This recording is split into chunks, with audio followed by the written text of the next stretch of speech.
Bonjour à tous et bienvenue dans cette nouvelle vidéo d'unboxing Upcrate, comme presque tous les mois. Donc là on est sur la Upcrate numéro 17 et je vous annonce tout de suite quel est le challenge du mois, c'est Unexpected Friends, donc des amis inattendus. Donc là vous pouvez voir premièrement donc le Battle Post, donc le magazine d'Upcrate comme d'habitude. Ensuite on voit les autocollants. On voit très bien le crayon qui est un crayon Kohinoor en 4H, c'est relativement rare. Bon, on va déjà commencer effectivement par le papier, donc du papier Clairefontaine Payton naturel A5, couleur sable, qui d'après le capitaine d'Upcrate lui rappelle la plage d'une île nouvellement découverte. Donc la surface du papier est fine et en même temps un petit peu texturée. Alors moi je trouve très peu, mais c'est d'autant mieux. La surface comme je vous disais, fine et texturée et donc particulièrement adaptée pour les crayons et les crayons de couleur. Mais aussi les pastels et les charbons, mais ce papier multimédia est aussi adapté pour les autres médias et les techniques humides. Là vous avez pu voir donc le co-capitaine, c'est Calonne Sardine, qui est une dessinatrice bretonne, principalement dessinatrice pour enfants.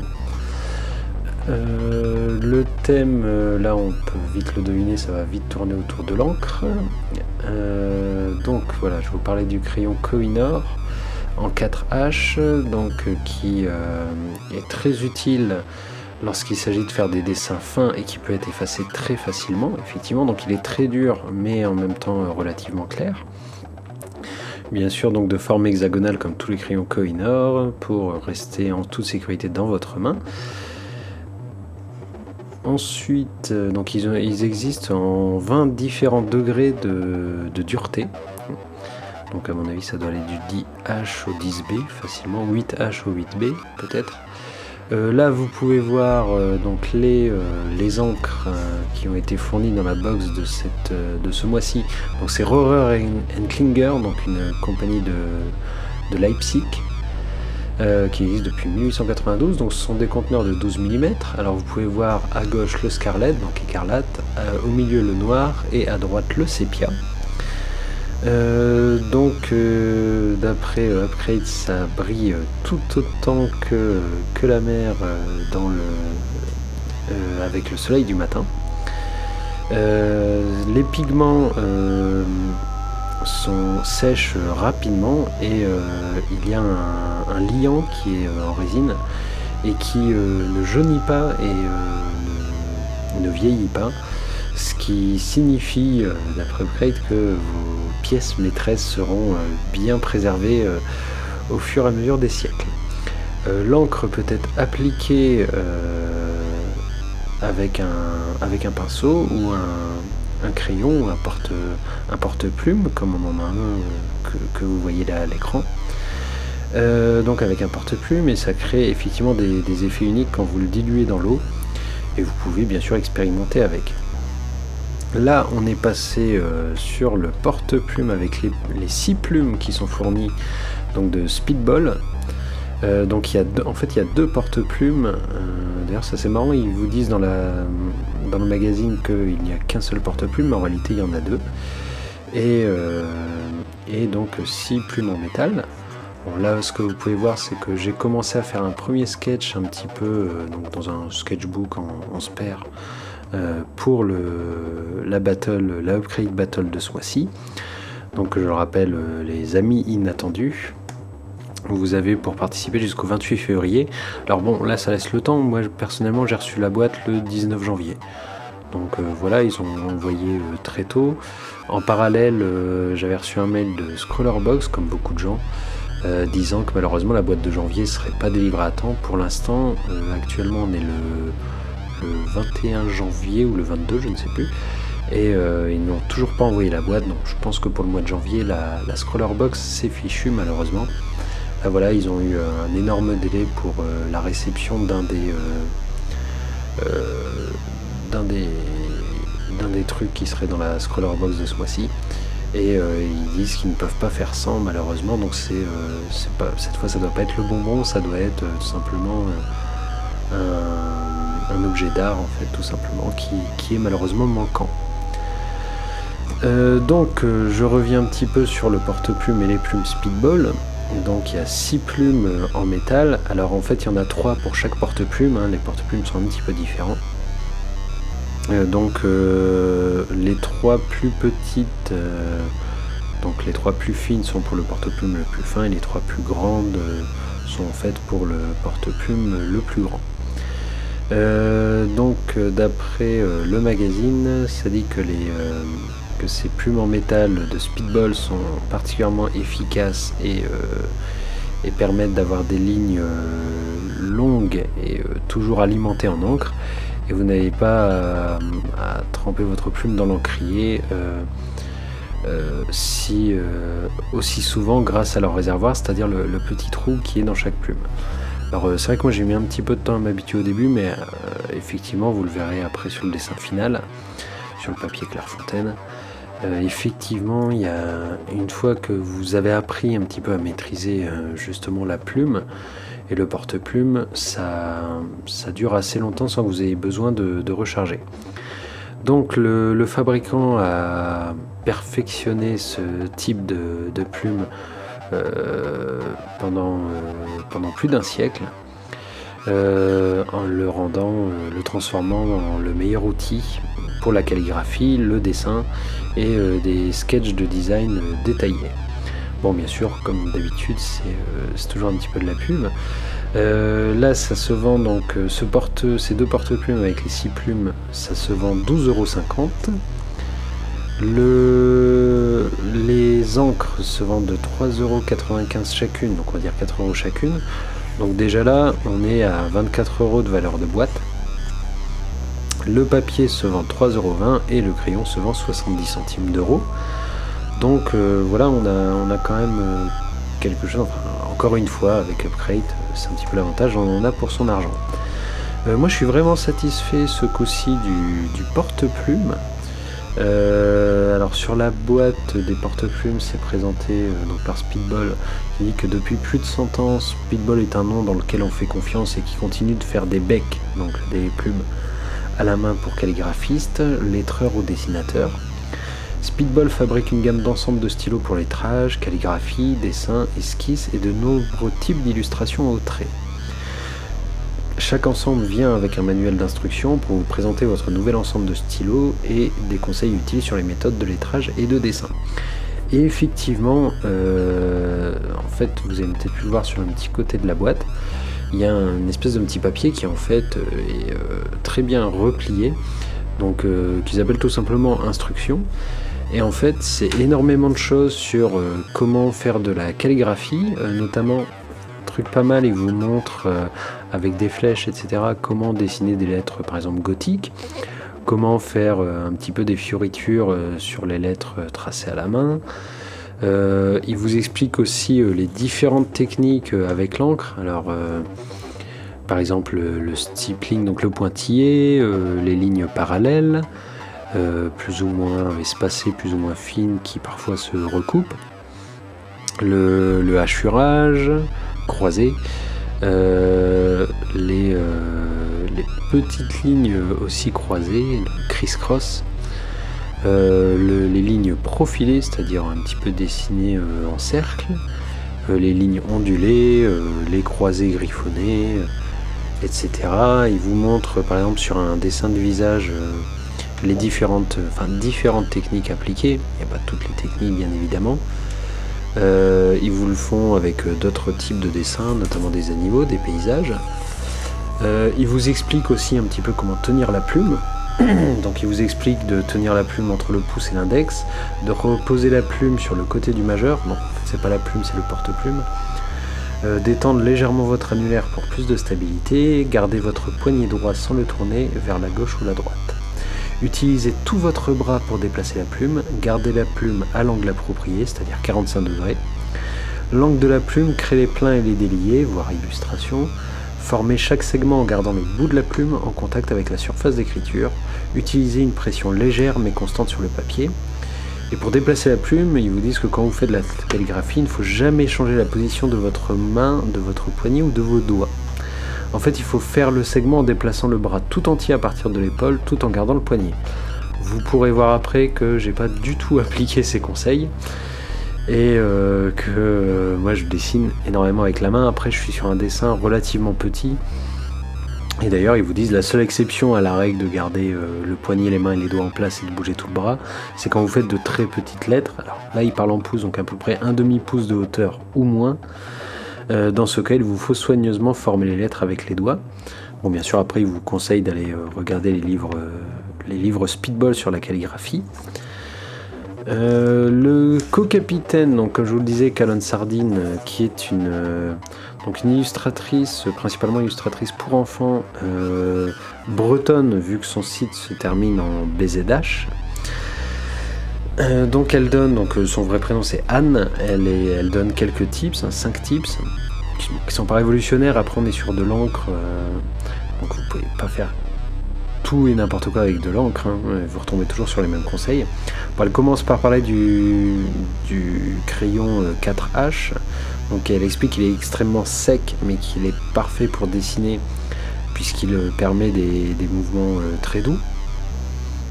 En fait, effectivement, la mine ne va pas énormément accrocher le papier, comme vous pouvez le voir, c'est très léger.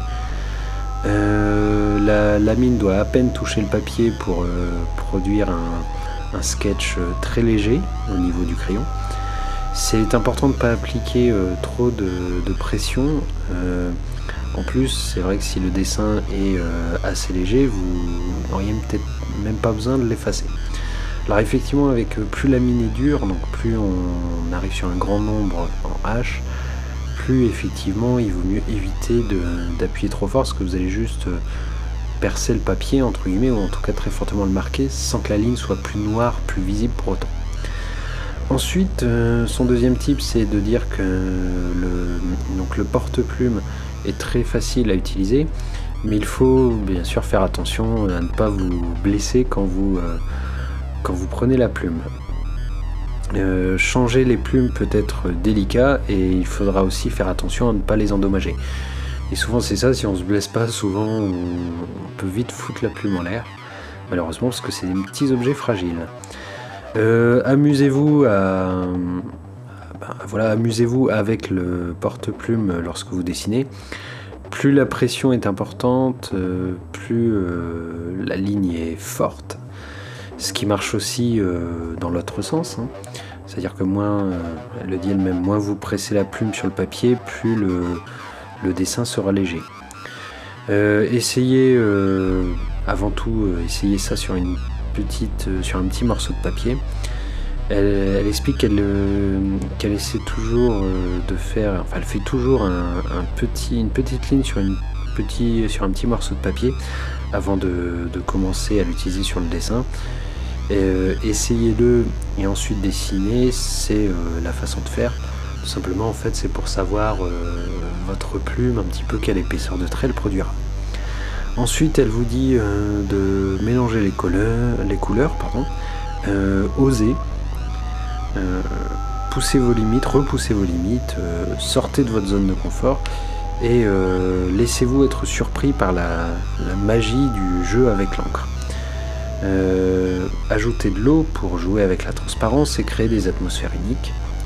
Et enfin, le 5e conseil, c'est que les encres et les porte-plumes ouvrent énormément de possibilités pour exprimer votre créativité et une myriade de manières de dessiner. Osez, jouer et profiter. Donc ensuite, au sein de ce magazine, alors elle explique un petit peu les fantastiques aventures d'Erel. Donc il y a un des personnages qu'elle a créé elle-même. Et en fait, elle explique donc les aventures fantastiques d'Erel, que c'est un projet de livre pour enfants illustré, composé de petits contes qui est actuellement en développement. C'est un projet auquel elle a pensé pendant de nombreuses années. Mais finalement, il n'a vu vraiment le jour qu'il n'y a que 2 ans, quand il a vraiment, pour la première fois, commencé à dessiner Erel, donc le personnage principal, durant Halloween. Et elle a décidé du coup d'avoir Erel comme une fée orpheline mais pleine de ressources, qui vit dans une forêt mythique au fin fond de la Bretagne, entourée de citrouilles et de créatures féeriques, notamment des korrigans, pardon. Donc on est vraiment dans le folklore breton. Elle lui explique que du coup ça lui est venu assez naturellement comme idée. Les illustrations pour le livre seront créées en utilisant uniquement des plumes trempées dans l'encre noire, avec quelques exceptions colorées, sur un papier assez ancien, le tout emballé dans une couverture déjà usée, qui donnera l'impression que le livre sera à la fois précieux et sans âge, en tout cas très ancien. Ce qu'elle veut achever finalement à travers ce book, c'est d'apporter une dose de magie dans la vie des enfants, tout en faisant passer quelques messages importants et valeurs qu'elle veut transmettre finalement. Par exemple, elle en nomme quelques-unes: le respect, la tolérance et la gentillesse. Et elle explique que si elle arrive à atteindre ne serait-ce qu'un seul enfant avec les histoires d'Erel, donc elle aura l'impression d'avoir complété sa mission. Et donc vous pouvez la retrouver sur son site calonsardine.bzh et sur upcrate.art/calon, donc K-A-L-O-N. Elle fait une petite vidéo explicative sur comment utiliser le porte-plume et les encres. Il y a alors c'est assez marrant parce que c'est toujours le co-capitaine, hein, l'artiste finalement c'est toujours le co-capitaine, c'est jamais le capitaine. Par contre il y a un marin du mois qui lui n'est pas un co-marin. Donc cette fois c'est Anavian Drose, voilà, où elle explique qu'elle aime l'art, etc. Après voilà, c'est toujours un petit peu, vous devez toujours un petit peu parler de vous, donc c'est toujours un petit peu particulier, mais on retombe toujours sur les mêmes choses. Il y a toute une page avec des vœux de la part des différents co-capitaines de l'année. Ensuite c'est les prix pour la Battle Upgrade numéro 15, donc j'avais quelque chose à dire. Alors j'ai pas fait de vidéo dessus parce que c'était sur la calligraphie et ça me parle pas du tout. Voilà. On va pas se mentir. Encore une double page un petit peu pour rien. À la fin il y a un petit quiz. Et alors ce qui est un petit peu sympa, c'est que sur la dernière page en fait il y a une petite carte que vous pouvez découper. Donc il y a en fait le dessin de Anne, donc j'ai déjà oublié son pseudonyme, de Calon Sardine, voilà, qui est en fait un dessin sur le thème visiblement des amis inattendus, donc qui est très joli à voir. Je pense que vous pourrez le retrouver sur son Instagram et sur l'Instagram d'Upcrate. Et puis voilà, j'ai un peu fait le tour du magazine. On va un petit peu à l'essentiel. Encore une fois, comme je dis, on en a pour son argent, hein, on va pas se mentir. Maintenant, l'encre est de très bonne qualité pour le coup, je trouve. Et franchement, moi je suis très satisfait de cette box. Moins satisfait de mon dessin, mais ça c'est un autre problème, et Upcrate n'y est pour rien. Voilà, moi je vais vous laisser sur les 5-6 minutes, presque 7 qui restent de la vidéo. Avec une petite musique que j'ai composée très récemment, en réalité la semaine passée. Et je vous mets d'ailleurs une petite fiche pour aller voir le clip. Allez, salut!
you.